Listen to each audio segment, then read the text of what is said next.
आज की इस कहानी का नाम है प्रेम धाम। श्याम सुंदर अरोड़ा जी ने पुस्तक उठाई ही थी कि 12 बज उठा। उन्होंने आंख उठाकर घड़ी की दिशा में देखा। दिन के 12 बज रहे थे।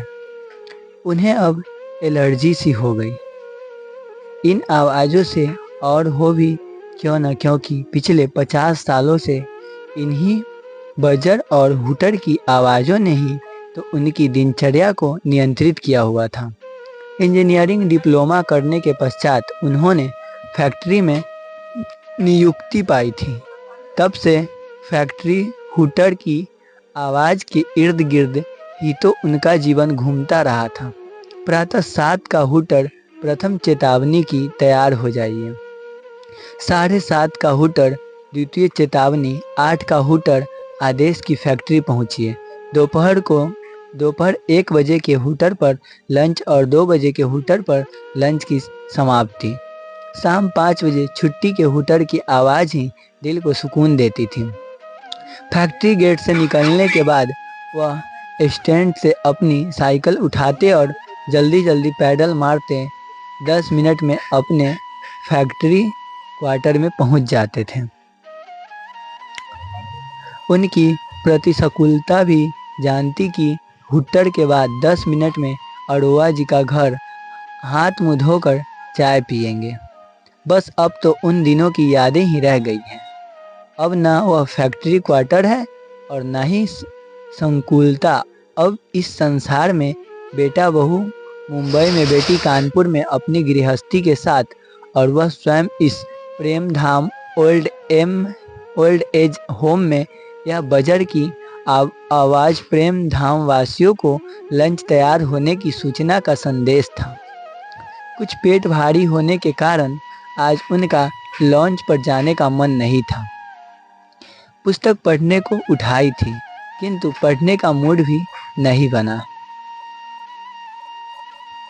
अपनी आराम कुर्सी पर अन्यमनस्य से बैठे सड़क की तरफ खुलने वाली खिड़की से बाहर देखते रहे।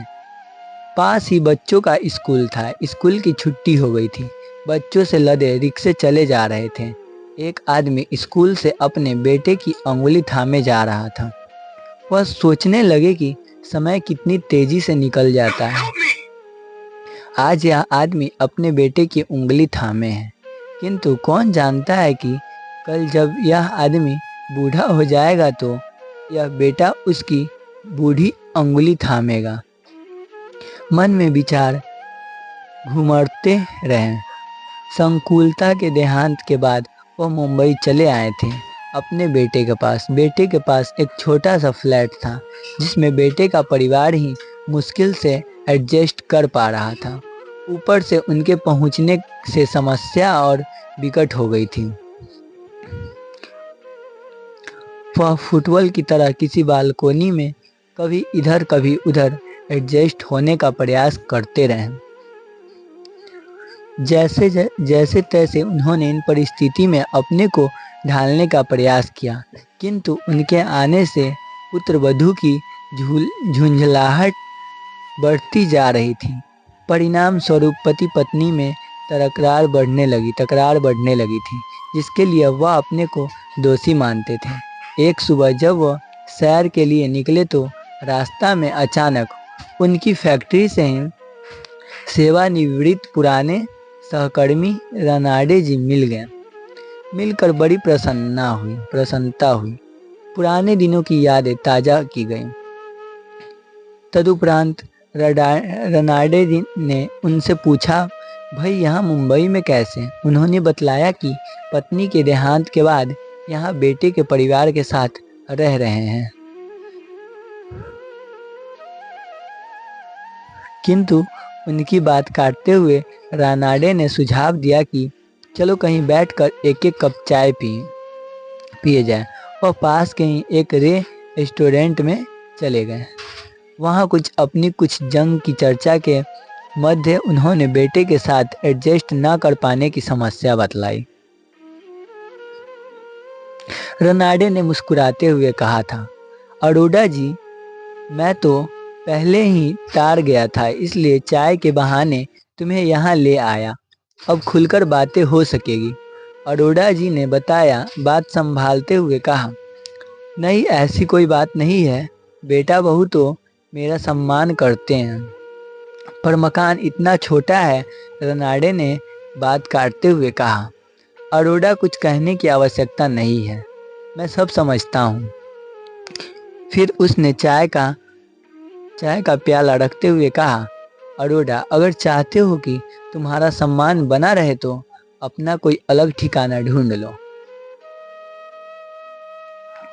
तजुर्बे की बात है कि बाप के पास कई बेटे तो रह सकते हैं, किंतु बेटे के पास एक बाप नहीं रह पाता है।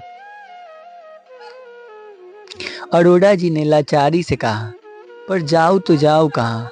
रनाडे ने उनकी आंखों में देखते हुए कहा, यार तुम्हें अच्छी पेंशन मिलती है, फंड ग्रेट्युटी का इत्यादि का रुपया भी मिला होगा, फिर क्या चिंता है? किसी ओल्ड एज होम में ठिकाना बना लो। अरोड़ा जी ने आश्चर्यचकित होते हुए कहा, ओल्ड एज होम क्या कह रहे हो?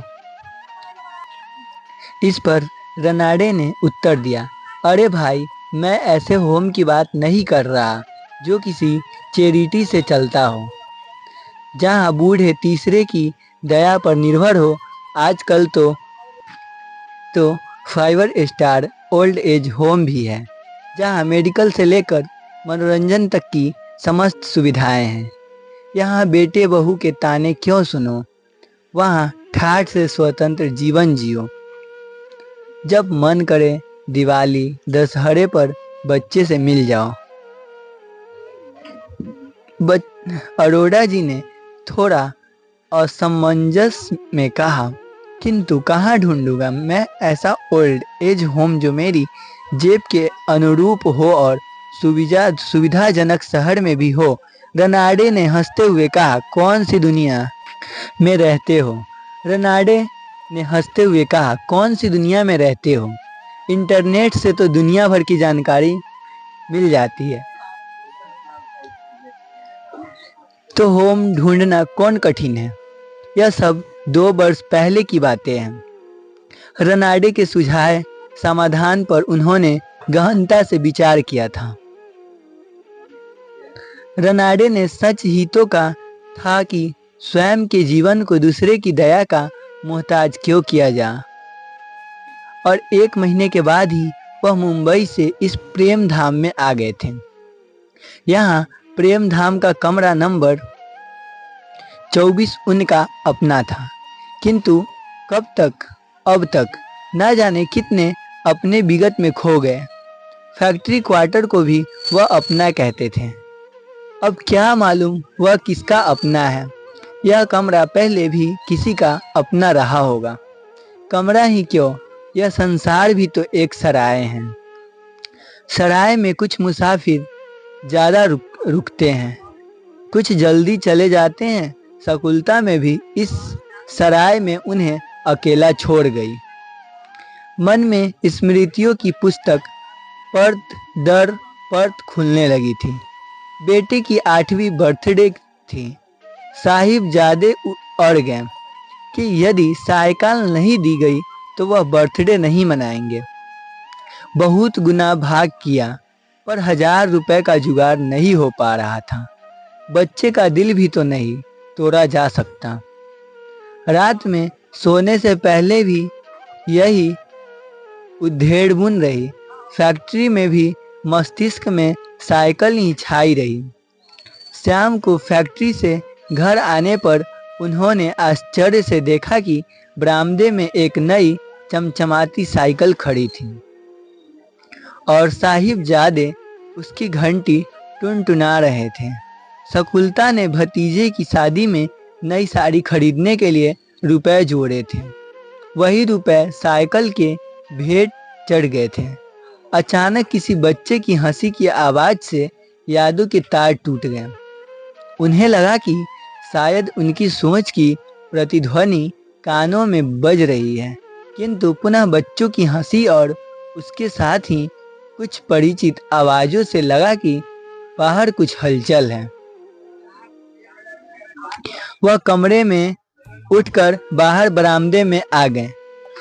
उन्होंने देखा कि बरामदे में लगे लॉन में एक 6 साल की बच्ची और उसके साथ एक युवक की युवती थे, जो संभव बच्ची के माता पिता थे। उसके साथ सक्सेना जी, नेगी जी एवं भला जी भी थे। यह सब लोग बच्ची के साथ फिजवी खेल रहे थे। प्लास्टिक की डिस्क हवा में उछाली जा रही थी। एक हाथ से दूसरे हाथ में यदि किसी की पकड़ से वह डिस्क छूट जाती तो बच्ची की किलकारी के साथ लोगों का शोर वातावरण में गूंज जाता। हंसी और उल्लास की आवाजों से प्रेम धाम का लॉन जीवंत हो गया था। घुंघराले काले केसों के बीच गुलाबी पन लिए हुए गोरे अंडाकार चेहरे पर भूरी आंखें, गुलाबी रंग की बरमुंडा पेट पर लाल फूलों की प्रिंट की कमीज, आभास होता था कि लॉन में कोई फूल अटखेलियां कर रहा है। उन्हें बरामदे में खड़ा देख सक्सेना जी ने उत्साह से कहा, आइए अरोड़ा जी, आप भी खेल कर लुत्फ उठाइए। प्रेम धाम निवासी सक्सेना जी का पुत्र वधू एवं पौत्री उनसे मिलने आए थे। वास्तविकता तो यह थी कि पुत्र को ऑफिस का कोई काम यहाँ निपटाना था तो एक पद 2 कागज हो गए थे। लॉन में खेल रही बच्ची सक्सेना जी की पोती थी। बच्ची का नाम कुसी था। पुत्र और पुत्र वधू तो शहर से संबंधित कार्य निपटाने चले गए। कुसी प्रेमधाम में ही दादा के पास रुक गई। लंच के समय डाइनिंग हॉल में एक कुसी और अनेक दादा, बाबा, दादू, दादी बच्चों के शतृध्य को तरसते वृद्धजनों के बीच कुसी क्या आई, मानो सूखी धरती पर वर्षा की प्रथम फुहार पड़ गई हो। जितने दादा दादी, उससे कई ज़्यादा चॉकलेट और गिफ्ट कुसी को मिल गए थे। लंच के बाद कमरे में पहुंचकर कुसी ने सक्सेना जी से पूछा, दादा आप जयपुर में हमारे साथ क्यों नहीं रहते?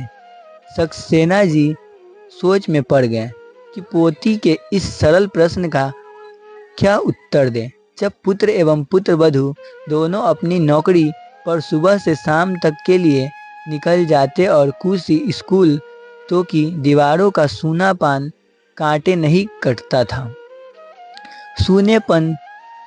सूनेपन को तो जैसे भी हो झेल लेते थे, किंतु अपनेपन को तरसता मन उपेक्षा नहीं झेल पाया। अतः कुसी के प्रश्न पर सक्सेना जी ने मुस्कुरा कर कहा, इस बार दीपावली पर अवश्य आऊंगा। कुसी ने दादाजी के सूखे केसों को देखते हुए कहा, दादाजी आपके बाल कितने सूखे हो रहे हैं, लाइए तेल डाल करनचंपी कर दूं। छोटी बच्ची के प्रेम अरे आग्रह से सक्सेना जी भी भाव विहल हो गए। छोटे छोटे हाथों द्वारा दादा के सूखे बालों पर तेल की चंपी होने लगी। पोती के स्नेहिल हाथों के स्पर्श से मन का बांध टूटकर सूनी आंखों से होता हुआ गालों पर बहने लगा। कुसी ने देखा तो आश्चर्य से पूछा, दादाजी आप रो रहे हैं? दादा ने रुद्ध गले से कहा, नहीं बेटा, तेल के तीखेपन से आंखों में पानी आ गया है। शाम 7 बजे कुसी चली गई। प्रेम धाम के गलतिया का सूनापान और गहरा गया था। कहीं कहीं से उठती किसी वृद्ध के खांसने की आवाज ही इस सूनेपन को तोड़ रही थी। अगली सुबह 8 बजे नाश्ते का बजर बज रहा था। कमरे के दरवाजे के बंद होने की आवाजें, चहलकदमी की आवाजें से प्रेम धाम के गलियारे जाग उठे थे। आज नाश्ते के समय चर्चा के मुख्य विषय से ब्लड प्रेशर, डायबिटीज, गठिया आदि, क्योंकि आज डॉक्टर डे था। प्रत्येक मंगलवार को सुबह 9 बजे से डॉक्टर की साप्ताहिक विजिट होती थी। डॉक्टर रमेश बत्रा अपने समय से आ गए थे। कमरे के बाहर बरामदे में कुर्सियां भरती जा रही थी। डॉक्टर बत्रा के कमरे में श्रीमती स्वामीनाथन की बाह में ब्लड प्रेशर मशीन का पट्टा बंधा था। आपका ब्लड प्रेशर तो नॉर्मल ही है, डॉक्टर ने कहा, किंतु मेरी सांस तो फूलती रहती है, डिप्रेशन भी बढ़ रहा है। श्रीमती स्वामीनाथन ने चिंतायुक्त स्वर से कहा। डॉक्टर ने हंसकर कहा, कुछ दिन में अमेरिका में अपने बेटे के पास हो आइए, सब ठीक हो जाएगा। यह अकेलापन का डिप्रेशन है और कुछ नहीं। ठंडी सांस लेते हुए श्रीमती स्वामीनाथन ने कहा, काश ऐसा हो पाता, यह सब इतना आसान नहीं है डॉक्टर। डॉक्टर ने पुनः कहा, वैसे तो सब नॉर्मल है, फिर भी कुछ दवाएं लिख देता हूँ। अचानक श्रीमती स्वामीनाथन ने पूछा, डॉक्टर आपके कितने बच्चे हैं? डॉक्टर ने उत्तर दिया, एक बेटी और एक बेटा। डॉक्टर, आप अपने बेटे के बड़े होने पर विदेश कभी नहीं भेजिएगा। यह कहते हुए श्रीमती स्वामीनाथन कमरे से बाहर आ गए। बरामदे के बाहर अपना नंबर आने की प्रतीक्षा में बैठे वृद्धाश्रम के बुजुर्गों का मुख्यतः एक ही रोग था। तो दोस्तों, आज की कहानी आपको कैसी लगी कमेंट बॉक्स में ज़रूर बताना, और चैनल पे नए हैं तो चैनल को सब्सक्राइब करके वीडियो को ज़रूर से ज़रूर लाइक करें और अपने दोस्तों के पास शेयर करें। मिलते हैं नेक्स्ट वीडियो में, तब तक के लिए बाय बाय।